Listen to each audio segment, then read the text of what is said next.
After so many days एक गोटे मुंह में थे वाला मैच देखने को फाइनली मिल गया है। ई साला कप नाम दे वो तो हम बाद में करते, लेकिन आरसीबी का नाम चेंज करके रिडेम्पशन चैंपियंस बेंगलुरु ये रख दे, क्योंकि आईपीएल को शुरू हुए हुए 3 ही हफ्ते हुए हैं और अभी तक ऑलरेडी 3 टाइम चैंपियंस केकेआर को उन्हीं के घर ईडन गार्डन में 3 साल बाद हरा दिया है। हैवॉक का किला 17 साल से भेदा नहीं था, वो भेद दिया है। एक और 5 टाइम चैंपियंस मुंबई इंडियंस को उन्हीं के घर में जाके 10 साल बाद हरा दिया है। भाई आरसीबी मैनेजमेंट ये कैसी टीम बनाई है भाई कि अपने घर में कोई इनसे रुकता नहीं और घर के बाहर कोई इनको रोक नहीं पा रहा है। 3 मैच 6 पॉइंट और सारे ही बाहर के। अब बताओ कर दे इनका नाम रिडेम्पशन चैंपियंस बेंगलुरु में चेंज।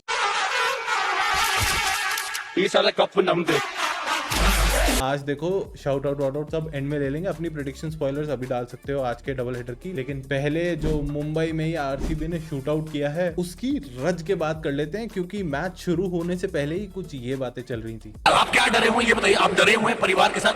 पूरा परिवार डरा हुआ है यार, मौत से किसको डर नहीं लगता। मेरे को जिंदगी में सिर्फ एक ही चीज से डर लगता था, मौत से।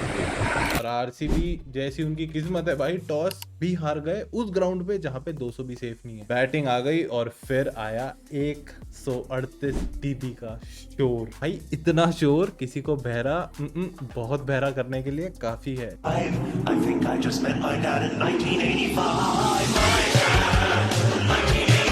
और ये हाईएस्ट है वैसे अभी तक का ओवरऑल, अगर आईपीएल वगैरह सारे टूर्नामेंट मिला दो 138 कभी नहीं गया। इससे पहले पिछले ही मैच में वानखेड़े में ही 129 का मिला था रोहित को। भाई वानखेड़े की ऑडियंस यार, वहां मैच नहीं माहौल ही बनता है सीधा, जो कि कल आरसीबी ने ग्राउंड के ऊपर पखोपी बना दिया। आते ही सॉल्ट तो चल दिया, लेकिन फिर आया भाई देवदत्त पटिकल का सॉल्ट। एक वो हेड है, दूसरा अपना अभिषेक शर्मा। ट्राई बहुत कर रहे हैं टॉप ऑर्डर से कोई एक लेफ्टी जो चल जाए इंटेंट से और रन्स भी मारे, लेकिन चल टॉप ऑर्डर में से सिर्फ एक ही इंडियन रहा है। The only player so loyal to RCB की आरसीबी से बाहर गया, बिल्कुल परफॉर्म नहीं किया। ट्राई किया लेकिन हुआ नहीं। आरसीबी में घर वापसी और आते ही 37 ऑफ 22। बुमराह तुझसे बैर नहीं, मुंबई तेरी खैर नहीं। भाई छक्के से स्वागत किया है आते ही बुमराह की पहली बॉल के ऊपर।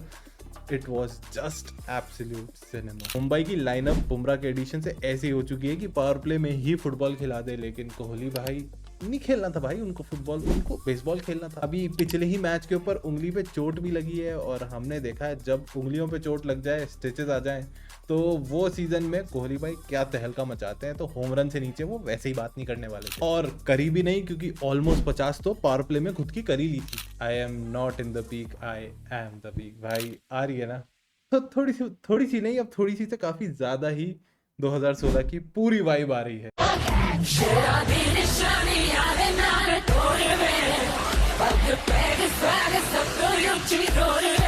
अगर तो कहीं किसी भी मैच में सॉल्ट, कोहली, पडिक्कल, इनका सॉल्ट गलती से थोड़ा बहुत इधर उधर रह जाता तो बीच में आके रजत पाटीदार और जितेश शर्मा भाई क्या क्लच इनिंग्स खेलते हैं, क्या शॉट्स और पारी को जब संभालना है संभाल लेते हैं और जब एक्सेलरेट करना है वो सही टाइम उनको पता होता है। और कुछ ऐसा ही हाल कल एमआई के सारे बॉलर्स का कोहली और पाटीदार दोनों ने मिलकर किया है। राम राम जी भैया, बेल्ट देख के बताओ कैसी है? आगे तो ऐसे है, पीछे तो भैया सारी लुक ये है। देखो अब स्कोर तो भले ही 221 लग गया, लेकिन कॉन्फिडेंट तो आरसीबी तब भी नहीं थी कि पूकी मोटा भाई की स्क्रिप्ट चलेगी या फिर अंबानी साहब की। मुंबई का राजा जीतेगा या फिर इंडिया का किंग। भाई दूसरी इनिंग तो शुरू हो गई, लेकिन एक की शुरू होते ही खत्म हो गई। रोहित भाई जिससे आउट हुए हो ना, उसने 5 छक्के खाए हैं उससे, जिसको पिछले मैच में आप बल्ला देकर आए हो। उसने उस बल्ले को लेने के बाद 32 बना दिए हैं और बल्ला लेने से पहले इसी बॉलर को 30 मारे थे, 5 छक्के। उस बॉलर को 2 चौके मार के विकेट दे के पवेलियन वापस चल दिए। तो यार प्रेडिक्ट भी करा था आपके लिए कि आप चल जाओगे, बाकी दोनों चल गए। आरसीबी भी जीत गई और कृणाल पांड्या ने भी विकेटें ले ली, लेकिन रोहित भाई कुछ तो अलग ही लगेगा आपके लिए, मुझे लग रहा है।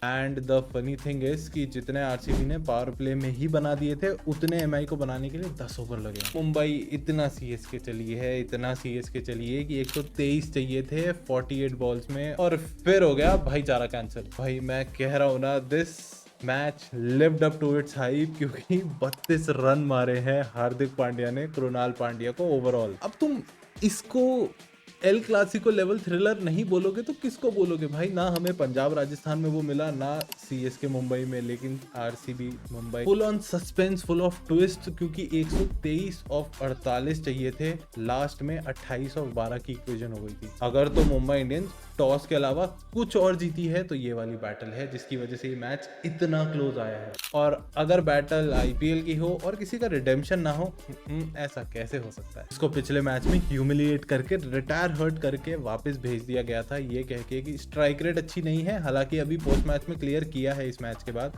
कि कुछ फिंगर में इंजरी विंजरी थी, उस वजह से वापस भेजा था। बट जो कॉन्फिडेंस तिलक के साथ वापस गया उसका क्या अब वो उतने बढ़िया तरीके से रन बना पाएगा। और सुनने में तो ये भी आया था कि अपने इंस्टाग्राम हैंडल से तिलक वर्मा ने मुंबई इंडियंस का नाम ही हटा दिया है। ये सारे सवाल तुम्हारे भी दिमाग में आए होंगे। तो वर्मा साहब ने तिलक लगा के पूरा का पूरा जवाब बखूबी दिया है। जिसने बाहर भेजा था उसी के साथ मिलके 123 ऑफ 48 जो चाहिए थे उससे 28 ऑफ 12 की वो रिडेम्पशन वाली इनिंग खेली है। इस पार्टनरशिप ने भाई सिर्फ मुंबई को आने का नहीं, मैच में जीतने का एक प्रॉपर चांस दिया था। बस हाँ, अगर ऊपर से रोहित, रिकल्टन या मे बी सूर्या, किसी के भी थोड़े अच्छे स्ट्राइक रेट से रन आ जाते तो तिलक वर्मा और अपना one man army Hardik Pandya भाई, इन दोनों के एफर्ट्स 1 और डब्ल्यू और 2 पॉइंट्स ला कर देते थे मुंबई को।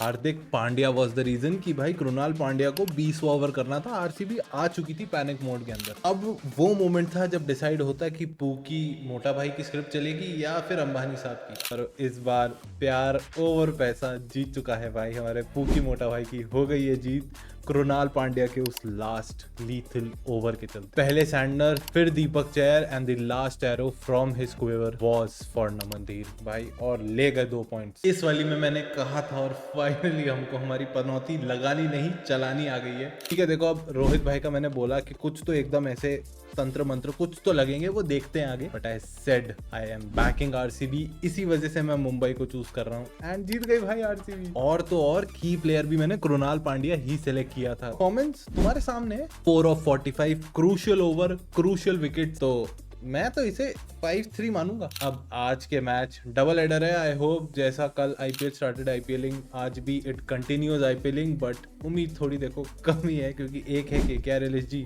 दूसरा है चेन्नई पीवीकेएस। ये वाला आइडियली तो इजी होना चाहिए अनटिल अनलेस भाई धोनी भाई कुछ अलग ही एरो निकाल ले अपनी क्वेवर से। दिन वाले मैच में एलएसजी भले ही थोड़ी ज्यादा स्ट्रांग लग रही है, लेकिन केकेआर अभी अपने घर पे एसआरएच को हरा के आ रहे हैं और फिर से घर पे ही मैच है, तो I am backing KKR to win this one. और शाम को उस 6 पॉइंट के ट्रैफिक जैम में अब पंजाब भी जुड़ जाएगी, अभी उनके 4 हैं। की प्लेयर्स मेरे हिसाब से देखो, अब रोहित भाई का तो बल्ला यूज हो नहीं रहा है, वैसे भी मैच में मसाला नहीं तो आफ्टर मैच मसाला वो तो जरूर मिले। तो मैं जा रहा हूँ कि इधर से रिंकू चलेगा और उधर से पंत फ्लॉप होगा। पूरन के तो देखो एनीवे रन आ ही जाएंगे। शाम वाले मैच में आई रियली वांट कि चहल यार अब वो दिखाए कि यूजी चहल क्यों कहते हैं उसको।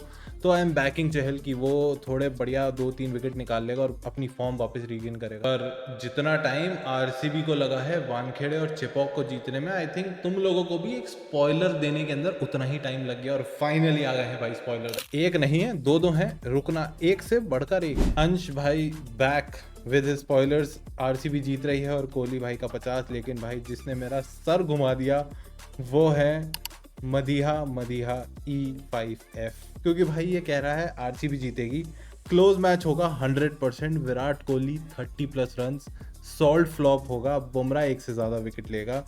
वो हो जाता देखो लास्ट वाला, अगर वो प्रॉपर एलबीडब्ल्यू होता तो। वो नहीं हुआ तो ठीक है। दीपक चहर फ्लॉप होगा, हो गया भाई। रोहित शर्मा का तो मैं कह रहा हूँ भाई कुछ तो अलग बूटियां लगेंगी। Hardik Pandya allrounder performance, bolt लेगा 2 से ज्यादा विकेट, यहाँ तक तो ठीक है मदिया भाई, लेकिन इसके बाद थोड़ा सा मतलब आरसीबी पहले बैटिंग करके 180-90 बनाएगी, चेस भी वही करेगी और जीत जाएगी। तो ये थोड़ा सा इधर उधर हो गया अपना 19-20। बट भाई बढ़िया स्पॉइलर यार, जब ये कमेंट आया था मेरे को सही में लगा नहीं था मदिया भाई कि शाम को शाउट आउट मिला है, क्योंकि बहुत ज़्यादा रिस्क ले लिया था आपने इतने सारे प्रिडिक्शन करके। पर मुझे क्या पता कि मोटा भाई के साथ आप ही स्क्रिप्ट लिख रहे हो। तो प्रेडिक्शंस इस बार एक ही है भाई, और वो स्क्रीन के ऊपर आ रहा है। आज के मैच के अभी तक नहीं डाले हैं तो डाल लो। We are very close to 1K। I think कुछ 60 ही बचे हैं। अब सब्सक्राइब मार रहे हो, ये 91 से थोड़ा सा और कम हुआ है, बट आई नो और कम हो सकता है। 1K करते हैं, 2 दिन बचे हैं भाई। मिलेंगे स्क्रीन पे आ रही किसी वीडियो में या फिर डबल हेडर के रिव्यू के साथ। तब तक के लिए बाय बाय।